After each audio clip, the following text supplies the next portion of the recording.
누이 마르다가 가로되 주여 죽은 지가 나흘이 되었음에 벌써 냄새가 나나이다. 아멘. 예루살렘에서 가까운 베다니라고 하는 마을, 그 마을에 나사로, 마르다, 마리아 3남매가 살고 있었습니다. 평소에 예수님께서 예루살렘을 방문하셨을 때에는 그 베다니 나사로의 집에 자주 들려서 음식을 나누기도 하고 그곳에서 쉬기도 하셨던 집입니다. 그만큼 예수님과 친밀한 관계를 가졌던 집안이었습니다. 그 나사로가 병이 들었습니다. 결국은 죽어서 장례를 치렀는데 4일이 되었다 말씀합니다. 그 무덤 앞에서 예수님께서 돌을 옮겨 놓으라고 하십니다. 이게 흔히 볼 수 있는 유대인들의 동굴 묘지입니다. 자연굴이나 또 바위에 굴을 파서 들짐승들이 시신을 훼손하지 못하도록 큰 돌로 막아 놓습니다. 죽은 나사로를 살릴 수 있는 예수님께서 돌을 옮겨 놓으라고 하십니다. 또 되살아난 나사로를 향해서 풀어 다니게 하라고 말씀합니다. 오늘 이 베단이라고 하는 이 마을의 이름의 그 지명의 뜻은 고통의 집, 괴로움의 집입니다. 이 세상에 살고 있는 모든 사람들 한 가지 이상 고통을 다 가지고 있다, 그런 의미입니다. 누구나 다 고통을 갖고 있습니다. 그런데 그 고통 가운데서도 나사로라는 이름은 하나님의 위로라고 하는 뜻입니다. 우리가 고통 가운데 살지만은 하나님의 위로가 있기 때문에 매일매일 소망 가운데 살아가는 줄 압니다. 그래서 4일이 지났다. 유대인들의 전통에 의하면 사람이 죽고 3일까지는 소망이 있다고 생각합니다. 왜냐하면 영혼이 시신을 떠났지만은 3일 동안은 다시 들어올 기회를 엿본다고 합니다. 그러나 4일이 되었을 때는 완전히 그 영혼이 떠나고 마는데, 그건 왜 그러느냐?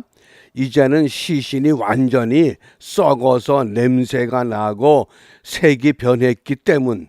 그래서 이 4일이라고 하는 것은 죽은 사람에 대해서 절대 절망의 시간입니다. 예수님께서 그 4일째 되는 날에 나사로의 무덤을 찾으셨습니다. 우리가 오늘 이 말씀을 읽으면서 이 부활과 소생이라고 하는 이 단어를 구별해야 합니다. 나사로는 부활이 아닙니다. 나사로가 죽었다 살았다는 것은 소생입니다. 부활은 다시 한번 살아난 후에는 우리 예수님처럼 다시 죽질 않습니다. 그러나 소생은 나사로처럼 죽었다가 살았지만은 또다시 죽음을 경험해야 합니다. 그걸 소생이라고 그럽니다. 그래서 부활과 소생을 구분해 놓으시고, 그러면 예수님께서 돌을 옮겨 놓으라, 그리고 나사로야 나오라, 그리고 나사로가 무덤에서 나온 다음에 배로 온 몸을 칭칭 감아놨습니다.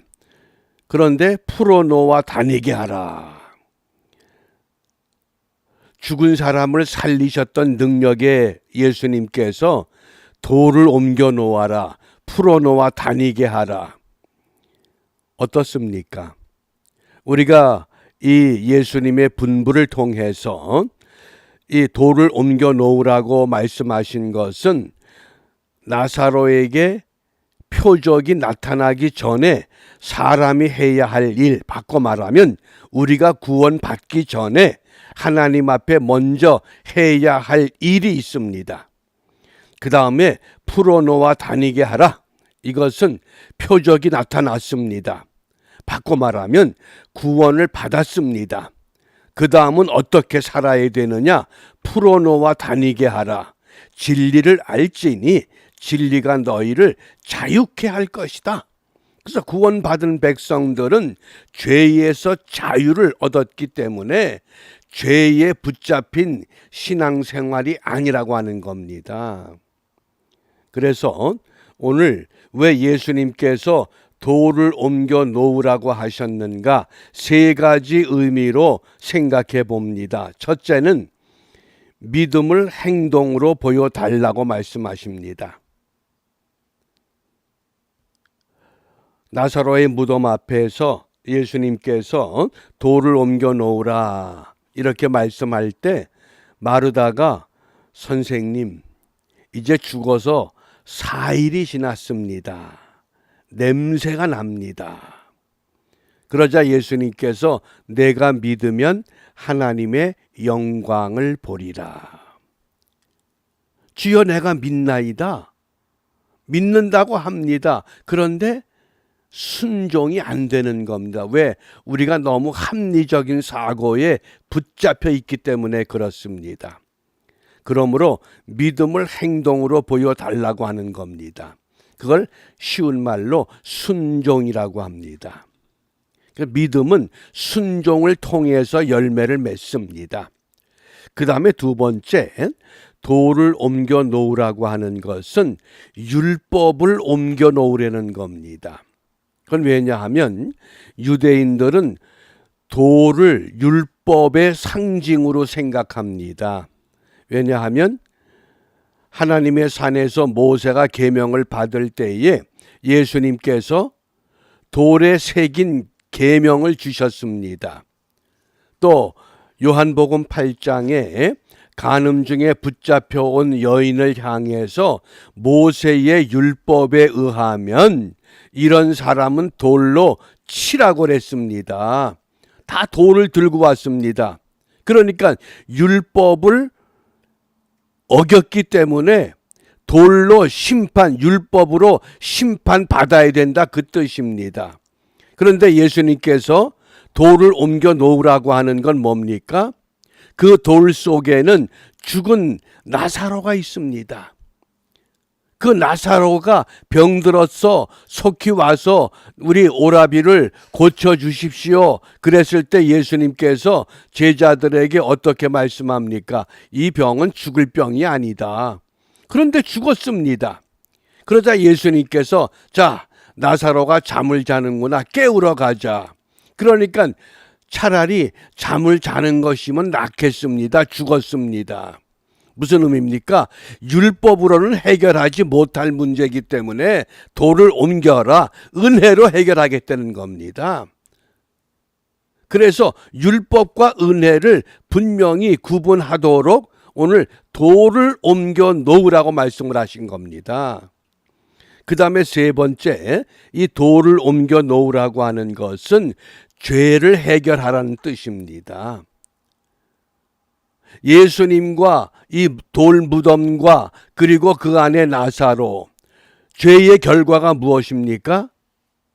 죄의 싹은 사망입니다.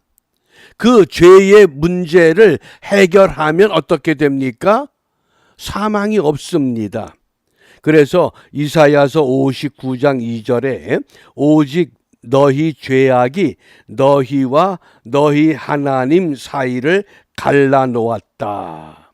죄라고 하는 것이 하나님과 영원한 생명과 사람을 갈라놓고 만 겁니다. 그러니까 이걸 치우면 어떻게 치웁니까? 그게 회개입니다. 그러면 우리는 분명히 영원한 삶을 약속받습니다. 그래서 너희 죄가 그의 얼굴을 가리워서 너희에게서 듣지 않으시게 한다. 그러므로 오늘 왜 예수님께서 죽은 나사로를 살릴 수 있는 능력의 주님이 돌을 옮겨 놓으라, 풀어 다니게 하라. 뭡니까? 하나님의 은혜로 해결할 것이 있지만은 그 은혜를 누리고 은혜의 열매를 얻기 위해서는 사람이 해야 할 몫이 반드시 있다고 하는 것을 오늘 우리에게 말씀하십니다. 그러므로 오늘 이 하루가 우리가 하나님의 은혜로 시작합니다. 이렇게 시작한 은혜를 은혜로만 생각하지 말고 이 은혜를 열매 맺기 위해서 내가 무엇을 해야 되는가? 우리 각자가 해야 할 몫이 있습니다. 우리의 본분이 있습니다. 우리의 사명이 있습니다. 그것을 바르게 감당하면 돌을 옮겨 놓는 결과가 무엇입니까? 죽은 나사로가, 냄새나는 그 나사로가, 절대 절망의 울타리에 갇혀있던 존재가 생명의 모습으로 되돌아올 수 있다고 하는 것을 오늘 우리에게 약속하십니다. 그러므로 이 아침에 우리가 무엇을 기도할 것인가? 오늘 본문 40절 말씀에 예수님께서 마르다에게 말씀하십니다. 네가 믿으면 하나님의 영광을 보리라. 네가 믿으면 하나님의 영광을 보리라. 주여 내가 믿나이다. 믿나이다고 하면서도 영광에 이르지 못하는 믿음입니다. 그러자 예수님께서 그 마르다에게 내가 부활이고 내가 생명이다. 나를 믿는 자는 죽어도 살겠고 무릇 살아서 나를 믿는 자는 영원히 죽지 아니하리다. 네가 이것을 믿느냐? 믿음을 정확하게 깨우치셨습니다. 그러므로 우리 모두가 주를 믿습니다. 그 믿음이 입술만 믿는 것이 아니라 우리의 심령에서부터 온전한 믿음이 되어서 주의 영광을 드러내는 믿음으로 오늘도 승리하는 우리 모두가 되시기를 주님의 이름으로 축복합니다. 기도합니다. 전능하신 아버지 하나님, 절대 절망의 자리에서도 나사로야 나오라 말씀 한마디로 소망의 삶을 보여주셨습니다. 코로나 바이러스로 인해서 온 세상이 뒤숭숭할지라도 그 안에서 주의 백성들을 향하여 강하고 담대하라, 두려워하지 말라, 이렇게 말씀하십니다. 우리가 그 말씀에 따라 믿고 순종함으로 하나님을 믿는 믿음을 통해서 주님이 우리와 함께 계시고 지금도 살아서 역사하고 계시는 것을 우리 각자가 삶의 자리에서 믿음의 본분을 바르게 감당함으로 주위 모든 사람들에게 하나님의 사람이, 하나님의 영광이 이곳에 머무르고 있음을 보여주고 증거함으로 하나님 편에 하나님의 사람들을 세워가는 일에 승리하는 우리 모두가 되도록 인도하여 주시옵소서. 이러한 일을 이루기 위해 주님께서 가르쳐 주신 기도로 함께 기도합니다. 하늘에 계신 우리 아버지, 아버지의 이름을 거룩하게 하시며 아버지의 나라가 오게 하시며 아버지의 뜻이 하늘에서와 같이 땅에서도 이루어지게 하소서. 오늘 우리에게 일용할 양식을 주시고 우리가 우리에게 잘못한 사람을 용서하여 준 것 같이 우리 죄를 용서하여 주시고 우리를 시험에 빠지지 않게 하시고 악에서 구하소서. 나라와 권능과 영광이 영원히 아버지의 것입니다. 아멘.